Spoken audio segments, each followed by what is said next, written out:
Trump announces $60 million cut to Democrat Holy Grail they'll never recover.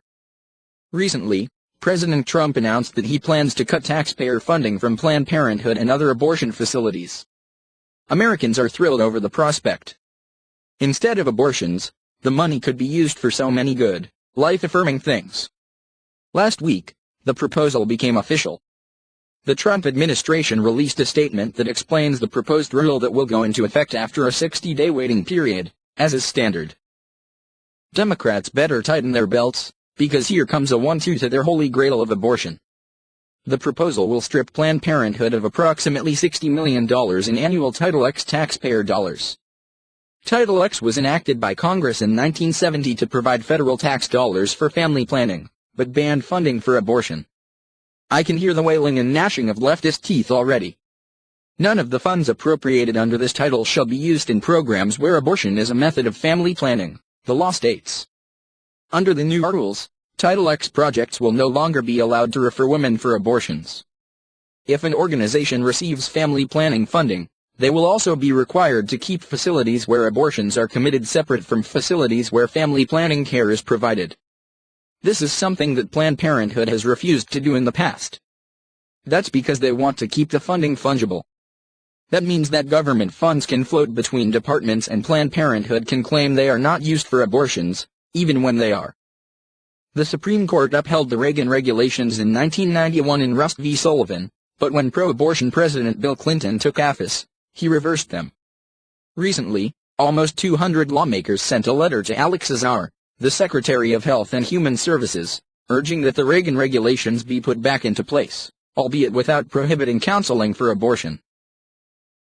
Live Action had this to say about the new regulations: unlike the Reagan regulation, the proposal will not prohibit counseling for clients about abortion, but neither will it include the current, potentially illegal mandate that projects must counsel and refer for abortion, a Trump administration official said.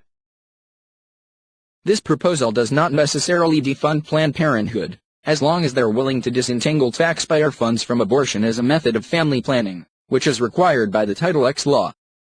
Any grantees that perform, support, or refer for abortion have a choice: disentangle themselves from abortion or fund their activities with privately raised funds. The proposal will also mandate Title X recipients to follow state and local laws on sexual abuse reporting, something that is a critical issue for Planned Parenthood. Planned Parenthood has repeatedly been caught covering up child and sex trafficking, systematically breaking the law by refusing to notify authorities of statutory and suspected human trafficking.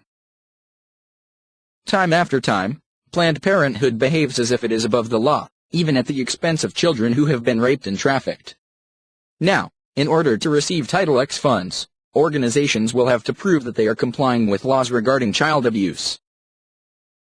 Title X projects shall comply with all state and local laws requiring notification or reporting of child abuse, child molestation, sexual abuse, incest, intimate partner violence, or human trafficking, collectively state notification laws, the proposal declares. It also mandates that organizations receiving funds will have to provide stringent documentation in multiple areas to prove that they are not breaking any laws. The Susan B. Anthony list noted in a press release, the Protect Life rule will fulfill a campaign promise made by President Trump to stop taxpayer funding of abortion businesses like Planned Parenthood, and will direct tax dollars to Title X centers that do not promote or perform abortions. Similar regulations were upheld by the Supreme Court in 1991 in Rust v. Sullivan, 500 U.S. 173. SBA list President Marjorie Dannenfelser noted that Planned Parenthood is responsible for more than 300,000 abortions a year and has been receiving $50 to $60 million in Title X taxpayer funds annually. 153 members of the House of Representatives put the new proposal in place. They sent a letter in April that requested new regulations be implemented regarding Title X. You can bet the majority of them were not Democrats. Since Planned Parenthood and abortion are such a staple of the Democratic platform, they may never recover from this. But they will try and get their hands on it should another Democrat come into power, trust me. Right now, Planned Parenthood receives $500 million in taxpayer funding every year. That's obscene. They carry out more than 300,000 abortions a year, which in my book, constitutes genocide of the unborn. The approximately $60 million in annual Title X funding that Planned Parenthood stands to lose will be redirected to comprehensive healthcare clinics. These are legitimate healthcare providers that do not conduct abortions. They vastly outnumber Planned Parenthood clinics. The overwhelming majority of Americans oppose taxpayer-funded abortions. They view them as immoral. I certainly do, and none of us approves of having our hard-earned money used to slaughter the unborn and the newly born. This proposal from the Trump administration, despite shrieking and snarling from the abortion industry, is giving the American people exactly what they want. It helps redirect money towards legitimate healthcare providers as opposed to abortion clinics. It at least puts a dent into the left's culture of death.